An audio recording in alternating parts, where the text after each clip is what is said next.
உங்கள் சத்யாவில் இப்பொழுது ஆடி அதிரடி தள்ளுபடி.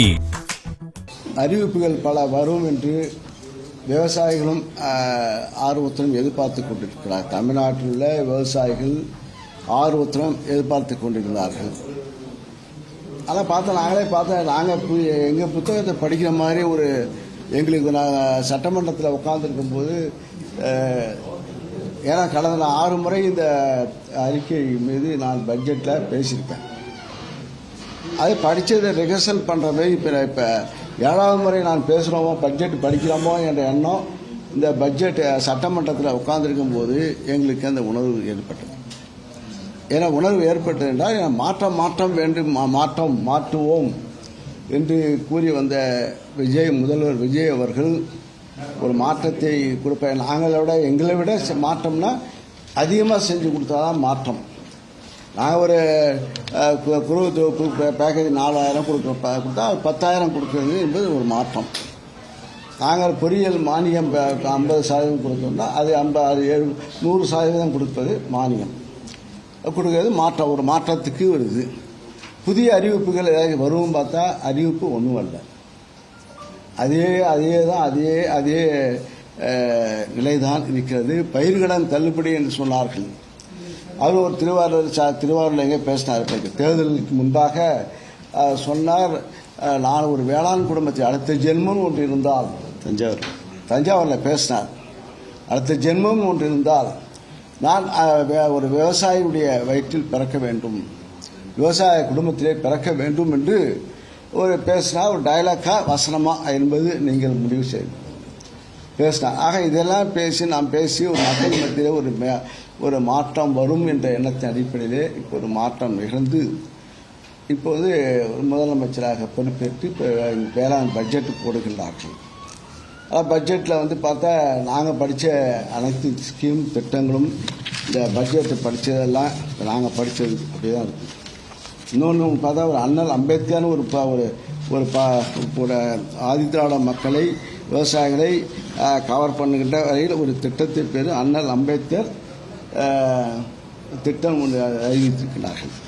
அதை என்னென்னு பார்த்தா நாங்கள் அறிவித்த ஆதிதிராவிட மக்கள் விவசாய குடும்பத்திற்கு சார்ந்த விவசாயிகளுக்கு, பெண் விவசாயம் இருந்தாலும் ஆண் விவசாயம் இருந்தாலும் அவர்களுக்கு மானிய திட்டத்தை 70% மானிய திட்டத்தை நாங்கள் கொடுப்போம்னு சொன்னோம். நாங்கள் 2125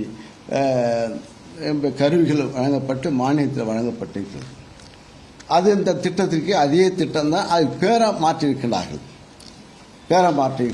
ஒரு உதாரணத்தை சொல்கிறோம். அதுக்கு இந்த திட்டம் நாங்கள் அறிவிச்சது அப்படியே இருக்கு, அந்த லைனோட மாறல. இதை நீங்கள் வாங்கி உங்களுக்கு இது இடைக்கால பட்ஜெட் நாங்கள் தாக்கல் செய்தது.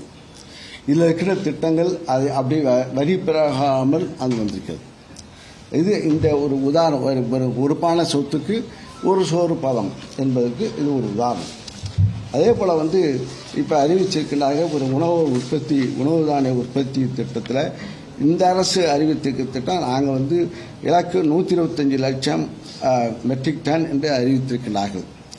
நாங்கள் 130 லட்சம் மெட்ரிக் டன் நாங்கள் உற்பத்தி செய்திருக்கோம் உணவு தானிய உற்பத்தியில். அதே போல் விலையில்லா இலவச மின்சாரத்துக்கு மானியம் நாங்கள் கொடுத்தது 8180 கோடி ரூபாய் நாங்கள் கொடுத்துருக்கிட்டோம். நம்முடைய முதல்வர் மு.க. ஸ்டாலின் அரசு கொடுத்தது. இப்போ மாற்றம் தந்த அரசு என்ன சொல்லிக்கிறாங்கன்னா 7432 கோடி நாங்கள் மின்சாரத்துக்கு, இலவச மின்சாரத்துக்கு, விலையில்லா இலவச மின்சாரத்துக்கு வழங்குகிறோம் என அறிவித்திருக்கிறார்கள். இப்போ இதே தளபதி எங்களுடைய முதல்வர் இருக்கும்போது விவசாயிகளுக்கு 2 லட்சம் மின் இணைப்பு வழங்கப்படும் என்று அறிவித்து இந்த 5 ஆண்டு காலத்தில் 2 லட்சம் விவசாயிகளுக்கு நாங்கள் மின் இணைப்பு கொடுத்திருக்கின்றோம். அந்த திட்டம் இந்த பட்ஜெட்டில் வரல. இது ஒரு சாம்பிள் சொல்கிறோம்.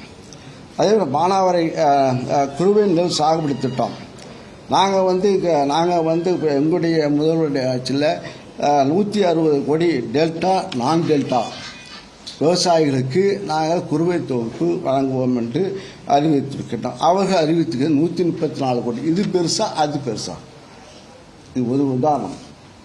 ஆக இது இந்த ஒதுக்கீடு இப்போ குறைஞ்சிருக்கு. இதெல்லாம் இப்போ ஒதுக்கீடு குறைஞ்சிருக்கு. ஆக அதே போல் மானாவாரி நில விவசாயிகள் கோடை உழவு செய்து பயிர் சாகுபடியை அதிகரிக்க 3 லட்சம் ஏக்கர் மானியம் ஒதுக்கீடு ஒன்றும் இல்லை. மானாவாரி விவசாயம் பண்ணுங்களுக்கு மானிய திட்டம் இந்த திட்டத்தில் பட்ஜெட்டில் கொடுக்கப்படவில்லை. நாங்கள் கொடுத்துருக்கோம். கிட்டத்தட்ட 246 கோடி முதல்வர் மு.க. ஸ்டாலின் அவருடைய ஆட்சியில் கொடுக்கப்பட்டிருக்கு.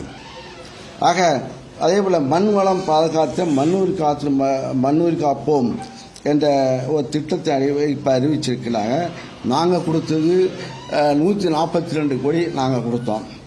இப்போ இவங்க அறிவிச்சது 122 கோடி தருவதாக இப்போ அறிவித்திருக்காங்க. ஆக கடந்த ஆட்சியை விட இப்போ 20 கோடி இப்போ ஒதுக்கீடு குறைவு. இது இப்போ அதே போல் பயிர் காப்பீடு திட்டம் மாநில திட்டம். அது மாநில அரசு பங்கு கொடுப்பது. நாங்கள் 841 கோடி விவசாயிகளுக்கு மானியம் பயிர் காப்பீடு செய்வதற்கு நாங்கள் ஒதுக்கீடு செய்தோம். அவர்கள் அறிவித்தது 48 கோடி அவர்கள் அறிவித்திருக்கிறார்கள். அது 193 கோடி கூடுதலாக நாங்கள் கொடுத்திருக்கின்றோம். ஆக அதே போல் மக்காச்சோளம் சாகுபடி அதுக்கு 41 கோடி நாங்கள் எங்களுடைய ஆட்சியில் கொடுக்கப்பட்டது. இப்போ அறிவிச்சிருக்காங்க 36 கோடி.